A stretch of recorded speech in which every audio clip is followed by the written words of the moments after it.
when you've hit 697 homers, it's hard to like express like even how much more impressive you are with somebody, because like that's just an incredible number.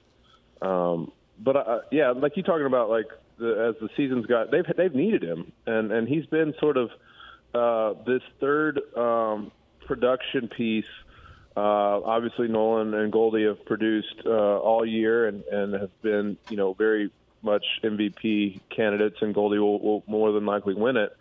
But Albert's obviously, getting to 697 and potentially getting to 700 is all cool or incredible from just a historical standpoint. But his production has been very much needed in getting this 8-game lead in the Central and feeling really good about winning the division. And so it's been incredible to watch not only his push for this huge number, but also how important he's been to this team at age 42. And like you said, now he's slugging against righties and been killing lefties. So it's hard to overstate how impressive this season has been from a couple different places, as far as trying to get to 700 and sort of coming into this season and not really knowing what you're going to get, and for him to be this productive and to bring these moments to Cardinal fans and the home atmosphere going down the stretch is going to be incredible as he pushes towards the 700 mark. But it's been incredible, and I think it's just a tribute to how he's taken care of himself throughout the season. You try to stay fresh, and I think Ollie does a good job of resting guys and trying to give them time off here and there, and maybe give them a day off before an off day, and then they get 2 days off. And so him being able to move Albert and Goldie and Nolan through the DH spot a little bit, I think has allowed these guys to stay fresh and be feeling good as they head down the stretch. To your point, the importance of Albert, yesterday Ollie rolls the dice and sits Goldie and Arenado, figuring we got Albert, and that was enough, and they picked up the W. So with Albert at 42, like you've been through this later stages of your career, can you still do the same things like in preparation, weights, endurance, things you do to stay strong for the season? Or do you have to scale that back as you get a little older and maybe rely on, on being a little smarter? Like, how do you balance that? Yeah, I think it's just as important, if not more important, the older you get, to have a routine that kind of wakes your body up, that makes you feel strong, that makes you feel like you've done something. I think the older I got, the harder it was to just sort of roll it out there and just play and feel good and have your body feel fresh. And the older I got, I found that the more the better off I was in making sure I was getting my workouts in and doing some activity early in the day, so that I felt good come 7 o'clock or whatever time the game was. So I think there's a balance, obviously, that you want to make sure that you're sort of peaking energy-wise right at game time. But I think as you get older, you got to continue to keep going with your routines and making sure that you're staying strong and feeling good. So I think he's probably got a gauge on what makes him feel the best as game time rolls around. But it's a little bit different for everybody. But in my experience, I feel like I did just as much or more later in my career. Hey, Matt, we were obviously been talking about what Albert's brought on the field, what that's looked like, and, how it's been crazy looking at that next expectations. But I also think a big piece of it is what he's brought to the team in the clubhouse. And you've heard a lot of people ranging from Nolan Arenado to some of the youngest guys on the team saying just what it means to have him around. I'm curious, was there anybody that was in the clubhouse when you got started that kind of you had a chance to talk to and learn from and kind of pick up the ropes from? And what did that mean for you going forward, even after you were away from any of those guys? Yeah, I think early on in my career, even when I was going to spring training and that wasn't necessarily on the big league team, I got a chance to watch Todd Helton and Larry Walker, who at the time were two of the best players in all of Major League Baseball. And I got a chance. They were they were good to the young guys and good to even guys, like I said, that were in the minor leagues that weren't necessarily going to be on the major league team. just getting a chance to watch the example they set, how they went about their business, the work they did, their attention to detail off the tee, their attention to detail in their workouts, and all the things that made them great. You watch and you pay attention, and you because that's what you aspire to be one day. You aspire to be a great player, and so you want to pay attention and watch what they do. And so having the opportunity early in my career to see some of those great hitters and get a chance for them the way that they sort of let me in on what was going on and what they were doing was very important in my career. So I'm grateful for them, and for these guys to get the opportunity to sort of have a firsthand look at what Albert's doing and get a chance to experience this chase for 700 and just the energy that being around this brings is they're lucky to have it, and they're lucky to be part of it and see it up close. So it's really cool to have older players that are that good and that historical and how they're he's able to pass along knowledge and an example for these young guys. Hey, so say you're in his spot though, and you hit 705, and then you see that Babe Ruth at 714. Would you play another year just to try to beat Babe Ruth because it's Babe Ruth? I don't know his personal side of this whole deal, like how as far as just what in retiring, whether the driving force to not play anymore is to be around his kids more, or what sort of the just his body physically doesn't feel great. But the way he's performed this year, not only could he take a run at Babe Ruth, but I just think he's had a great season, and that he could come back to St. Louis and in a similar role and have another great season. And if he hit, like you talked about, if he hit 15 to 20 homers again, he would be pushing up against Babe Ruth. So as far as performance goes and chasing Babe Ruth, I mean, I think it's a great idea to play one more year. But like I said, you don't know all the variables on what led to this being his last year, and if it was purely performance that he was just wasn't feeling like he was performing up to his standards, I mean, I think it would be tempting to try to play another year as well as he's played this year. He does not seem tempted. He's like, nope, this is it. This is what he said. So I did get to see you after your Hall of Fame speech because I care for you as a person, not just as a baseball player or a guest on a highly rated morning sports talk show host. But I did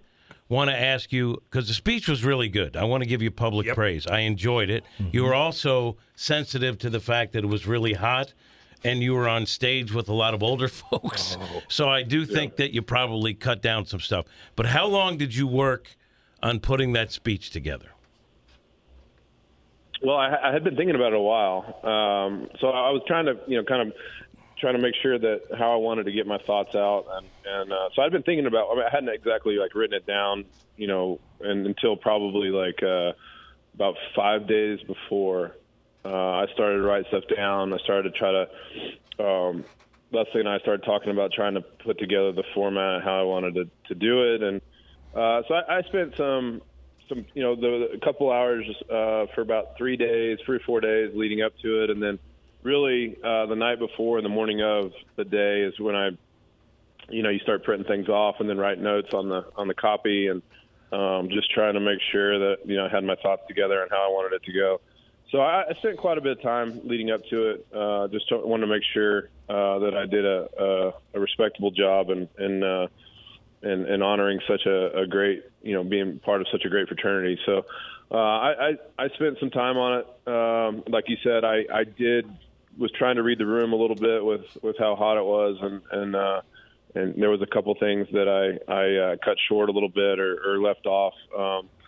And so, you try to – I had guidelines and points that I wanted to hit, but I didn't necessarily want to be just stuck to reading a speech. So I wanted to have, just sort of some key points to the stories that I wanted to tell and kind of go from there. I didn't want to be looking down and just sort of reading. So I hope I pulled it off. I feel like, I was nervous about it. And so as long as you thought it was good, Jim, that's all that matters. So that's all good. Appreciate you. No, you were great. Yeah. My only regret, in fairness, because I thought of myself higher than apparently everyone else. I thought I'd be closer. Like I went know. specifically so I could try to make faces at you, maybe make you laugh or something. But I was like way in the back, way in the back. But you did a great job. Yeah. You did a great job, and I was glad I was there. I'm tired of all these serious interviews you get after the games. I'm so tired of these guys answering your questions seriously. So what do you? That should be a part of spring training. They bring in Holliday. He sits guys down and says, "Look, don't guys, take this guy seriously. Listen to them about all this other stuff. You'll figure it out. You need to listen to me about dealing with Hayes." Yeah, I mean, it's really like when I watch your interviews, I'm like, really? That was it, huh? Just kind of basic questions and basic answers. I guess to me, that the tomfoolery that I enjoy. I do in the pregame and everything, but after like a win where there's stuff on the line, I do feel a responsibility to play it straight more often. But if I can throw in something there about the pepper grinder, I'm going to do that. Oh, can I ask him a question? Can I ask Maddie? Okay. You know how baseball is. Every team has their thing, right? And the Cardinals ask your question, Karen. I'm just saying. Karen. Everybody goes through different things. The pepper grinder's okay, but when you were a veteran on teams and somebody came up with a skit to do after a big play, was there any time where you're like, no, that's a little too much. Let's try something different? I just usually wouldn't do it. You know what I mean? Like, I'd get the second, they'd be doing it, and I just wouldn't do it. Like sometimes there was things that I loved and thought were hilarious that were kind of behind the scenes that people thought meant one thing, but they really meant another. And you participate in that. And then there was some things where I thought, I don't really want to do that. So what about the pepper grinder? Do you like it or do you not like it? All right, we're not talking to you, Andy Van Slyke, yet. Thank you, Andy Van Slyke. I thought you were asking me a question. That's Andy Van Slyke that tried to hijack this interview. I could if I wanted. I don't see again if it's just simply like we're grinding away. Let's grind this pepper grinder. It depends on what it really means. Sometimes there's meaning in the background. I understand that you guys aren't privy to. So, trust me, I know all of it. Yeah, he does. Yeah. So it's always one of those things where if it's just simply like, ooh, we're grinding away on this season and let's grind our pepper, then, yeah, I'm not a big fan. But if there's something else to it, then, again, I don't know. I'm not in there, so I don't know. I'm not gonna crush it because I don't know what if there's anything else to it. But yeah, I'm just gonna leave it there. That's fine. No, Matt, I know that. I know spring training has been different the last few years. I know you got responsibilities down in Stillwater, but I do think you making a trip down to Jupiter to at least get the boys ready to talk to Cat might be a huge contribution you can make, especially as a Hall of Famer for the club now. I try to tell Nolan, I'm like, hey, would you stop with the serious interviews with Jim Hayes? And he's just Mr. Serious and professional. So I need these guys to lighten up a little bit. If you're going to be talking to Goldie and Nolan almost every game, because that's how good they are, I'm going to need them to let you have it a little bit. It's been way too serious. Okay, been too easy on you. I'm going to mention it to both of them that you think they're too serious and they should give me trouble in the post game. Yeah. All right. Yeah. Right on, Maddie. Hey, thanks for jumping on, big boy. We'll talk next week. Sounds good. See you. See you, dude. See you, dude. Maddie Holliday. I love that guy. Well, I kind of figured he'd be like that. Like, he wasn't that dude that went, I'm going to. No, he just did his thing. Hold on, let me show you. I thought that the speech that he gave, the weather, it definitely hit how it felt like how long he wanted to be up there for. Yeah. He probably woke up, looked at the weather like, oh, thank God. Yeah, dude. No. I did say this. I did catch him so while they're doing the other stuff before they introduce the inductees, I see him looking down, pretending he's not looking down, and I see his lips moving a little. He's going over some of the phrases, so I knew he was a little nervous, but I thought he did an excellent job. Yeah. He's such a good dude, and I always talk about how one of the things I regret about his time in St. Louis is for the longest time the false narrative that he didn't say much. He led by example because he hated doing the scrum interviews and would duck out sometimes, usually to go to a hospital and see a sick kid that people didn't know about. But he's a funny guy. I think fans know that now. Yeah, and I'd like to see him on games at some point. I think he'd be a good addition I can to back, any I can any back you on broadcast. that, by the way. As far as seeing him out when we kind of crossed paths here, I saw him. Anything that I did, he was always there. I'm like, damn, like that's Matty. Like, you know, I don't know. Like I need to do things. He didn't need to do it, but he was always there. Catch my drift. He and his wife Leslie were totally dedicated to helping folks in St. Louis. Oh, did Van Slyke just say, if I could, if I wanted to, in relation to hijacking the interview? Dude, get over yourself. All right, Sharon and Glencoe, wow. Wow. Mr. Van Slyke. You're getting chirped by Sharon here. and Glencoe's chirping you. You got to, you know. She goes, did Van Slyke really say, I could if I wanted to, in relation to hijacking the interview? Dude, get over yourself. Sharon and Glencoe, what do you got to say to her? Get over myself? She's in Florida right now. She wants us to come down and hang out. I can't because I'm such a good, handsome guy. He is very handsome. I'm not one of those guys who she, thee, or him. I want to be referred to as handsome. Handsome. That's what I say. That's right. That's what I ain't never arguing mind. with He, you. him. I'm handsome, But baby. you do understand we were talking to Cardinal Hall of Famer Matt Holliday. Yeah. And you did try to bully your way into the I didn't try. I did. He could have been like, hey, ask Holliday to throw Molina under the bus for not coming to his induction ceremony, Fat Tony. Was that a big thing? I don't think so. I'm just saying. I didn't say it. I'm sure the two of them saw each I didn't other and say it was it. just fine. No, I mean, honestly, if they you're see each other? if you have a game and I'm giving a speech in 95-degree heat or whatever, and you're not showing up, And I've probably talked to you already. yeah, I know. I think Like, I I got would things to do. understand, yeah. I know. I don't blame. Look, it's. But you were right about the pepper grinder Told you, thing. dude. Sometimes I'm right on things. Sometimes. I think that's a area of Sometimes. baseball I'm telling you. expertise that you've shown today. I just remember because I remember doing crazy things and the guys had to settle me down. And I just remember being like, yeah, you're just too much. Sometimes it's just too much. But they're on board with it. Like you I were don't know wrong if when you know you said that. I don't know Yachty's if you not know on. that. I seen Yachty do it. I seen Albert do it. All of them do it. I'm just saying. We're going to get all this worked out on Friday. Sharon, All of it. Sharon could text while crapping on Clarkson. Impressive. No. Mitchie boy. By the way, Big City is in at 8 tomorrow. He's coming into the Oh, studio. what's All up? right. The big dog coming in. All right. You're in too, right? I'll be here all week. Let's right. go. It's party all week. We're partying. We got Charlie going to text it or call in tomorrow. He sounded great, actually. He did. He sounded good in that Yeah, app. he's got that app. App's working good. The feed's working good. Thank you, Dave Zobrist.